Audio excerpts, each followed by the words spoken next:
This is James with Hunter Comics, and I just narrowly avoided another pretty big scam, this time from an Instagram seller. So what I wanted to do is I wanted to point out a quick video about how you can spot pretty obvious signs of a scam, because let's face it, scammers are out there and they're getting better and better and better, but they're always going to do these few things that are telltale signs that they're sketchy. So the first, most obvious thing that if you take nothing away from this video, I want you to take away this. If they use payment plans that do not protect you as a buyer, that's red flag number one. You can get as far as you'd like in the negotiations, but maybe you should have that conversation about how payment's going to go first so you don't encounter this problem. Maybe hundreds, maybe even thousands of dollars on the line, and the guy says at the end that all he can do is Venmo, Cash App, and maybe he can do PayPal, but it has to be friends and family. You got a bit of a problem.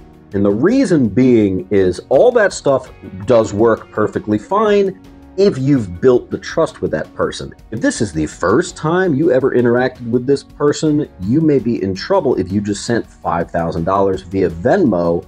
You're not protected to get that back. But when you pay goods and services, the seller has to then send the products to you and attach the tracking, and you have to basically confirm that the goods have been received, and then that'll protect you as a buyer.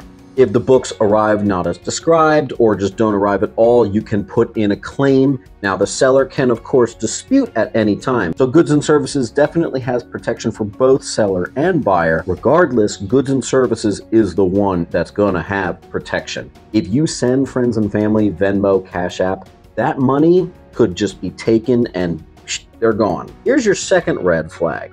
If you can, try to do a meet. Now, in this particular situation that just happened to me, this guy was in Louisiana, and I'm actually going to Louisiana with the wife very soon. So I was like, dude, this is great. We couldn't make the PayPal thing work. You don't want to send books. I totally get it. How about this? I'm coming down. Let's do a meet. And immediately the most sketchiest thing happened. He said, no, can ship only, can't do meet. So let me get this straight. You can only ship the books and you can only use payments that don't protect me?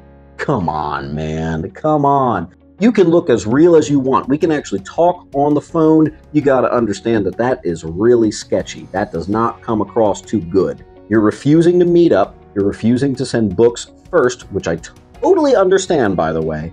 And you're refusing to do any sort of payment plan that actually protects the buyer.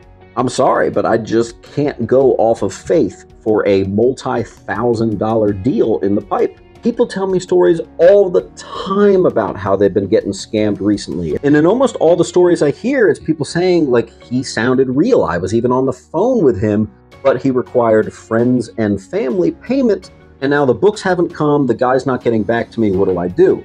And that is really unfortunate. I have actually been there, so I get it. And I know goods and services is not popular. I know for a larger collection, that little PayPal fee doesn't become so little when you've got big books. But you just gotta find some solution where you can make it work, whether you're both meeting halfway in between states, maybe a road trip situation. But the final thing I wanted to mention is if you're gonna insist on Venmo, PayPal friends and family, that can work as long as you've got references. So for this particular guy too, I was looking at our mutual friends on Instagram, and I was like, I saw you're following this person. Have they bought from you? Can they vouch for you? And this guy said, you would be my first purchase. So unfortunately, he has no payment plans that protect me. He refuses to meet, and he has absolutely no references. Despite it being an amazing deal, it was probably an amazing deal. Too good to be true. You can't give me one of the three, I'm out. If you have references, if there's people in this community I know via Facebook, Instagram, YouTube, or whatever that say, oh yeah, I bought from that dude before, totally works, you can trust him, I would say, okay, you know what? I'll send you the friends and family. This guy that I trust vouches for you. Even then, you still got to be careful, but at least you've got someone on their side. But when you've got none of the above, I don't think it can work. So guys, remember that you need all three. You need some willingness to meet. You need some sort of protection plan via payment. And if you absolutely can't do goods and services, you gotta have references. And even with that, you gotta really, really trust those references. Scammers are getting smarter and smarter, but we got to get smarter too. So I hope this video showed the 3 main red flags that can come from buying collections online. I hope it makes you aware of these problems. Have you had a nightmare story? If so, drop it down below. I'd love to hear about it and what happened. Keep on hunting safely, and I will see you at the next video.